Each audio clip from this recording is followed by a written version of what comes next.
Hi friends, మనమైతే ఎప్పుడు వాముతో చేసుకుంటాం కదా. ఇప్పుడు మనం జీలకర్రతో బజ్జీ చేస్తున్నాం అనమాట.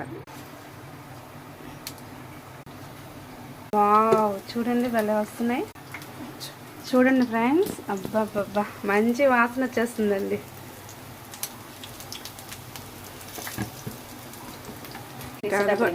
వేసేసేది కూడా.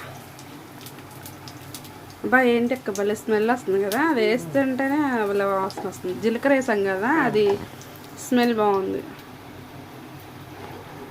హాయ్ ఫ్రెండ్స్, చూసారా జీలకర్రతో బజ్జీలు చాలా బాగున్నాయండి. చూడండి, అసలు అది స్మెల్ వాముతో వేస్తాం కదా మనం, వాముతో కన్నా జీలకర్రతో కూడా బాగుంటుంది.